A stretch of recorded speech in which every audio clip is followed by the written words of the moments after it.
ಲಂಚದ ಬಗ್ಗೆ ಹಿಂದೆ ಬಿಜೆಪಿ ಸರ್ಕಾರ ಇದ್ದಂಥ ಸಂದರ್ಭದಲ್ಲಿ ಕೆಂಪಣ್ಣ ಆಡಿದಂತಹ ಮಾತುಗಳು 40% ತಗೊಳ್ತಾರೆ ಅಂತ ಕೆಂಪಣ್ಣ ಆರೋಪ ಮಾಡಿದ್ರು. ಈಗ ಅದೇ ಆರೋಪವನ್ನು ಕಾಂಗ್ರೆಸ್ ಸರ್ಕಾರದ ಮೇಲೂ ಕೂಡ ಅವರು ಮಾಡಿದ್ದಾರೆ. ಆದರೆ ಇಲ್ಲಿ MLAಗಳು ಮಂತ್ರಿಗಳು ಕೇಳ್ತಾ ಇಲ್ಲ, ಅಧಿಕಾರಿಗಳೇ ಕೇಳ್ತಾ ಇದ್ದಾರೆ ಅನ್ನುವಂಥ ಮಾತನ್ನು ಹೇಳಿದರು. ಇದಕ್ಕೆ ಸಂಬಂಧಪಟ್ಟಂಗೆ ಮುಖ್ಯಮಂತ್ರಿಗಳು ಪ್ರತಿಕ್ರಿಯೆ ಕೊಟ್ಟಿದ್ದಾರೆ. ಯಾರಾದರೂ ಲಂಚ ಕೇಳಿದರೆ ಅವ್ರು ಬೇಕಿದ್ರೆ ನಾಗಮೋಹನ್ ದಾಸ್ ವರದಿಗೆ ಸಮಿತಿಗೆ ದೂರು ಕೊಡಲಿ, ಅಧಿಕಾರಿಗಳ ಹೆಸರು ಹೇಳೇನೆ ಕಂಪ್ಲೇಂಟ್ ಕೊಡಲಿ ಅಂತ ಸಿದ್ದರಾಮಯ್ಯವರು ಹೇಳಿದ್ದಾರೆ. ಇಷ್ಟಕ್ಕೂ ಕೆಂಪಣ್ಣ ಮಾಡಿದಂಥ ಆರೋಪ ಏನು, ಇದಕ್ಕೆ ಮುಖ್ಯಮಂತ್ರಿಗಳು ಏನು ಹೇಳಿದ್ರು ನೋಡಿ. ಆಗಿನ ಕಾಲದಲ್ಲಿ 40% ಇದೆ ಅಂತ, ಈಗೂ ಅದನ್ನು ಕಂಟಿನ್ಯೂ ಆಗ್ತದೆ ವಿತ್ ಥ್ರೂ ಅಫಿಷಿಯಲ್ಸು. ಅರ್ಲಿಯರ್ ಏನಾಗ್ತದೆ, ಸ್ಟ್ರೈಟಾಗಿ ನಾವು MLA ಹತ್ರ ಹೋದರೆ, ಇನ್ನು ಅವ್ರ ಮನೆಗೆ ಹೋದರೆ ಎಷ್ಟು ದುಡ್ಡು ಕೊಟ್ರಿ ಕೆಲಸ ಮಾಡ್ಕೊಂಡು ಅಂತ ಹೇಳ್ತೀವಿ.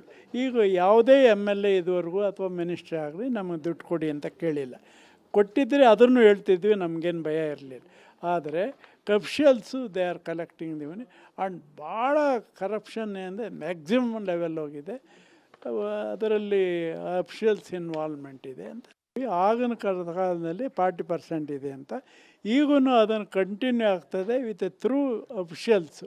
ಅರ್ಲಿಯರ್ ಏನಾಗ್ತದೆ, ಸ್ಟ್ರೈಟಾಗಿ ನಾವು MLA ಹತ್ರ ಹೋದರೆ, ಇನ್ನು ಅವ್ರ ಮನೆಗೆ ಹೋದರೆ ಎಷ್ಟು ದುಡ್ಡು ಕೊಟ್ರಿ ಕೆಲಸ ಮಾಡ್ಕೊಂಡು ಅಂತ ಹೇಳ್ತೀವಿ.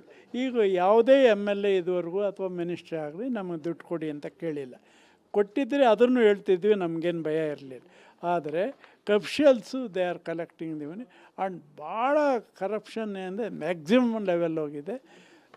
ಅದರಲ್ಲಿ ಅಫಿಷಿಯಲ್ಸ್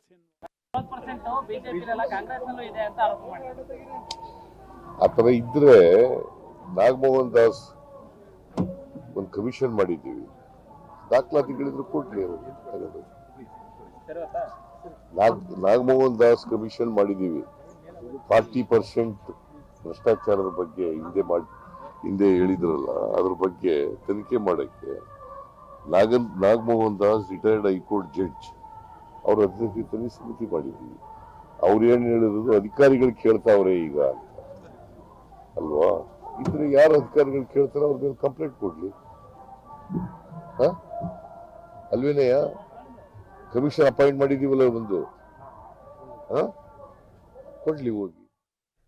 ನೋ ಡೌಟ್ ಹಿಂದೆ ಬಿಜೆಪಿ ಸರ್ಕಾರ ಇದ್ದಂಥ ಸಂದರ್ಭದಲ್ಲಿ ಇದೇ ಕೆಂಪಣ್ಣ ಮಾಡಿದಂಥ ಆರೋಪ ಇದೆಯಲ್ಲ, ಇವರ ವಿರುದ್ಧ ಮುನಿರತ್ನ ಕೋರ್ಟ್ ಮೆಟ್ಟಿಲು ಹೇರಿದ್ರು, ಕಂಪ್ಲೇಂಟ್ ಕೊಟ್ಟಿದ್ರು. ಅದಾದಮೇಲೆ ಏನು ಅಂತಾರೆ, ಬಂಧಿಸುವಷ್ಟರ ಮಟ್ಟಿಗೆ ಹೋಗಿತ್ತು, ಪ್ರಶ್ನೆ ಬೇರೆ. ಈಗ ಇದೇ 40% ಮತ್ತೆ ಈಗ ಪ್ರತಿಧ್ವನಿಸ್ತಾ ಇದೆ. ಮುಖ್ಯಮಂತ್ರಿಗಳು ಏನು ಹೇಳಿದ್ರು ಅದು ಗೊತ್ತಿರುವಂಥ ಸಂಗತಿ.